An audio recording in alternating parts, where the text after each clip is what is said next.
ආයුබෝවන් මගේ ආදරණීය පුංචි දුවලා පුතාලා හැමෝටම.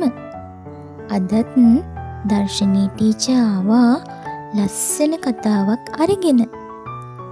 දන්නවද කතාවේ නම? කෘතගුණ සැලකූ කුහුඹුවා. දවසක් එක කුහුඹුවෙක් දිය පහරකට වැටිලා ගහගෙන ගියා. මේක දැකපු පරවියෙක් ගහකින් කොළයක් කඩලා වතුරට දැම්මා. කුහුඹුවා ඒ කොළයට නැගලා බේරුණා. පස්සේ දවසක වැද්දෙක් ඇවිත් මේ පරවියාට දුන්නෙන් විදින්න හැදුවා.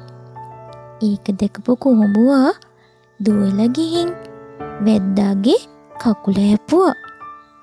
වැද්දා වේදනාවෙන් කෑ ගැහුවා. කෑ ගහපු සද්දෙට පරවියා පියඹලා ගිහිල්ලා ජීවිතේ බේරගත්තා. ඉතින් මගේ පුංචි දරුවනේ අපිට උදව් කරන අයට අපිත් ආපහු උදව් කරන්න ඕන නේද?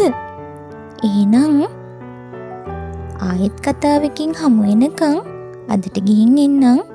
තෙරුවන් සරණයි. සතුටින් ඉන්න.